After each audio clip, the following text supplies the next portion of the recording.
अस्सलामुअलैकुम। मोहम्मद अज़हर सिद्दीक अपने programme maths views के साथ हाजिर खिदमत है। तारीख का बार बार आप कह रहे हैं तो अब मैं कोशिश कर रहा हूँ कि मेरी रूटीन रहे कि मैं डेट बता सकूँ आपको। आज 16 सितंबर 2021 है। मॉडर्न का सानिया 2014 में हुआ था। आज हम 2021 में बैठे हैं।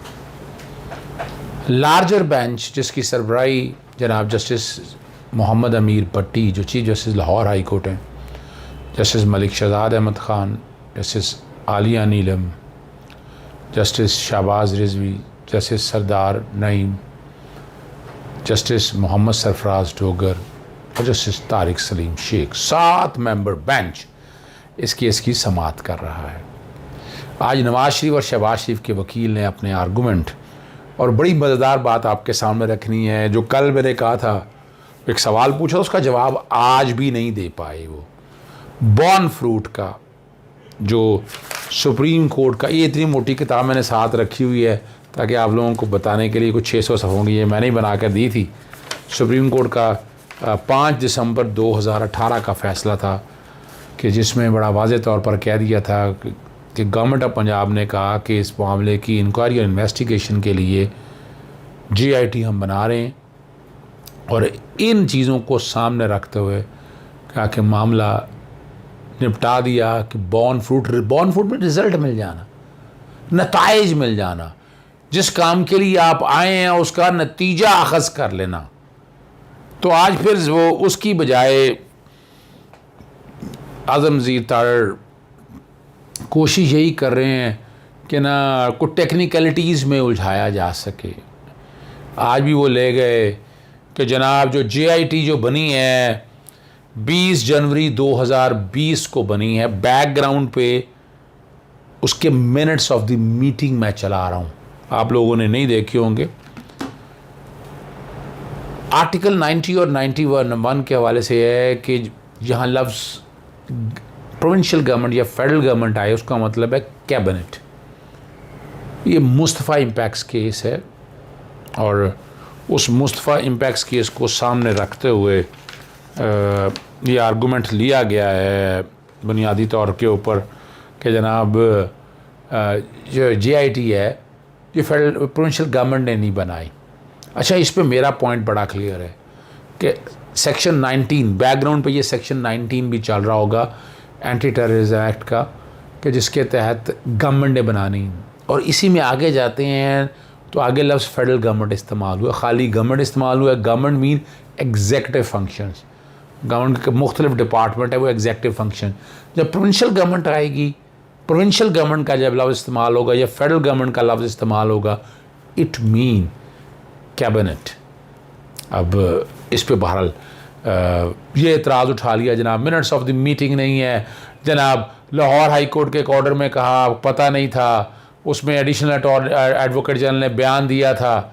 अदालत इसमें क्लियर थी कि वो जो किसी ने भी बयान दिया, प्रिंसिपल ऑफिसर तो थे नहीं, प्रिंसिपल ऑफिसर कहलाता है एडवोकेट जनरल पंजाब या अटॉर्नी जनरल ऑफ पाकिस्तान, कि वो तो थे नहीं वहाँ पर। और डिपार्टमेंट का कौन सा बंदा वहाँ पर मौजूद था जिसने ये स्टेटमेंट वहाँ बैठ कर, उस स्टेटमेंट को सच इसलिए नहीं माना जा सकता, इट मेक नो डिफरेंस, उससे फ़र्क नहीं पड़ता। 5 दिसंबर 2018 का सुप्रीम कोर्ट का फ़ैसला भी मैं अभी बैकग्राउंड पे आपके साथ चला रहा हूँगा कि वो आपको समझ आ जाए कि सुप्रीम कोर्ट ने मामला क्यों निपटाया था। और कमाल की बात ये है, जो जितने भी आर्गूमेंट आज लिए जा रहे हैं ये सुप्रीम कोर्ट के सामने लिए जा सकते थे। सुप्रीम कोर्ट के बारे में मैंने आपके सामने मैंने कहा कि वो चैलेंज नहीं किया, नज़रसानी की दरख्वास्त दायर नहीं की, वो फाइनलिटी अटेन कर गया है। सुप्रीम कोर्ट की मंशा क्या थी कि इस मामले की इंक्वायरी और इन्वेस्टिगेशन होनी चाहिए, और वो उसके लिए हुकूमत पंजाब तैयार थी। अब उसे डरने की क्या बात है, घबराने की क्या बात है? यानी ये नहीं चाहते कि उस मामले की इंक्वायरी और इन्वेस्टिगेशन मेरिट पे हो सके, और इंक्वायरी और इन्वेस्टिगेशन या चालान वो साबित नहीं करता कि आप मुजरिम है, उसके लिए ट्रायल तो फिर भी होना है, ट्रायल फिर भी होना है। और इस सारे वाक़े में 661 पेजों में अगर आप देखें तो मैंने सबसे पहला क्या, जो सबसे पहली FIR हुई 510/2014 जो सरकार और पुलिस ने करवाई। अच्छा, और वो FIR जो है वो यही किया जनाब, पुलिस वाले मारे गए, पुलिस सॉरी ज़ख्मी हो गए, और जनाब इन्होंने अपना मिनहाजुल कुरान ने अटैक किया है। लेकिन बड़ी मज़ेदार बात बतानी है आपको, उसमें भी GIT तश्कील दी गई है एक, और GIT तश्कील देने की जो डेट मेरे पास है जो आ रही है वो है 17 जून को ये वकूआ पर्चा दर्ज हुआ, 20 जून को एक GIT तश्कील दी गई, फिर 21 जून को नए आज GIT के मेंबर आ गए, 28 जून को फिर और आ गए, और 28 जून की जो रिपोर्ट दाखिल की है वो रिपोर्ट दाखिल की है 5 मेंबरों ने, यानी 7 मेंबर्स ने। डॉक्टर आरिफ मुश्ताक थे कन्वीनर उसमें, कर्नल मियाँ इरफानुल हक मेंबर थे उसके, ठीक है जी। और लिखा उन्होंने कि note of dissent attach, note of dissent attach, ये उसकी GIT की रिपोर्ट सारी बैकग्राउंड पे पूरी चलाने की बजाय ना सिर्फ इतना सवा मैं चलाऊँगा जहाँ दस्तखत हुए। और कर्नल यासर क्या नहीं है मेंबर MI के, उन्होंने भी नोट ऑफ डाइसेंट अटैच किया हुआ है। Mustafa Hameed Malik member SP investigation cantt division, Malik Zafar Iqbal member, Liaquat member, co-opted ये को 1 2 3 4 5 6 7 8 9 10 लोगों ने। और चीफ जस्टिस मोहम्मद अमीर भट्टी साहब के रिमार्क्स थे, वो लिखा हुआ है सेक्शन 19 के अंदर 5 मेंबर से ज़्यादा नहीं हो सकते। इनका नोट ऑफ डाइसेंट बड़ा ज़रूरी है क्योंकि ये रिकॉर्ड का हिस्सा रहे, ये इन्होंने गायब ही कर दिया, शहबाज शरीफ की गवर्नमेंट ने गायब कर दिया ताकि मेरिट पे चीज़ें ना आ सकें।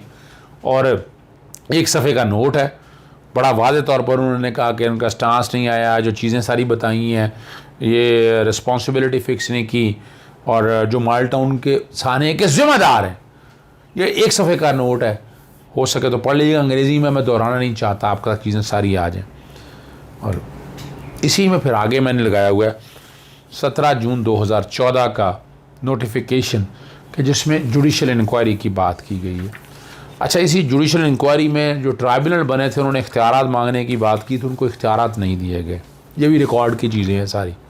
अच्छा, फिर यही बात नहीं है, और सेक्शन 11 के तहत Punjab tribunal of inquiry ordinance के तहत इख्तियारात मांग के बहुत ज़्यादा कागजात होंगे, मैं लगाना नहीं चाहता इस साथ। अब इसकी कॉपी नहीं मिल रही थी, फिर कैसर इकबाल वगैरह की तरफ से पिटीशन गई, मैंने भी बहस की उसके अंदर। ये रेट पिटीशन 62821 2017 है, प्रोविंस अपना इस पे जजमेंट आई PLD 2018 लाहौर 34 फुल अपना उस जजमेंट के अंदर जस्टिस मुज़ाहिर अली अकबर नकवी साहब ने बड़ा वाज़े तौर पर ये कैसर इकबाल की में उन्होंने कहा कि ये जो है ना इंक्वायरी रिपोर्ट जो है वो दी जाए। ये जस्टिस मुज़ाहिर अली अकबर नकवी साहब ने जजमेंट दी, इसको चैलेंज किया हुकूमत पंजाब, यानी उस वक्त नवाज शरीफ वगैरह के लोगों ने, सब ने। और फिर ये मामला गया बड़े बेंच के सामने, ISI में, आई इंटरकोर्ट अपील में गया जी, सॉरी। और प्रोविंस ऑफ पंजाब, पहले में कैसर इकबाल था, फिर यहाँ आ गया प्रोविंस ऑफ पंजाब वर्सेस कैसर इकबाल 2018 लाहौर 198। कहा गया जो जुडिशल इंक्वायरी की रिपोर्ट है वो फ्राहम की जाए।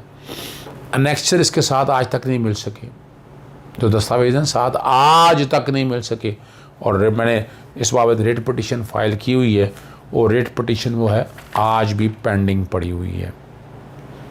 फिर मैंने मुख्तलिफ़ दरख्वास्तें दी GIT की रिपोर्टों के लिए, GIT की रिपोर्टें नहीं मिली, या डाइसेंट नोट गायब हो गया, 173 के चलान। सिर्फ ये हालात और वाक़यात आपके सामने बताने का मकसद है कि कितनी ज़्यादती और जुल्म रहा। हाथ नहीं लगाने दिए गए, कोई इन्फॉर्मेशन आने नहीं दी गई। मुश्ताक सुखेरा IG होता है जो स्पेशली इस काम के लिए चुना गया लफ्ज़ मैं कह रहा हूँ, वो कैसे यहाँ आया, स्पेशल जहाज़ पे आया, और उसे पूरा फिर ये टास्क सौंपा गया। तो ये तो रिकॉर्ड की चीज़ें हैं ना, तो इसलिए ये चीज़ें तो रिकॉर्ड पे आनी है, और इसके लिए जब तक एक इंक्वायरी और इन्वेस्टिगेशन नहीं होती है रिकॉर्ड पे, वो नहीं हो सकता है सारा कुछ।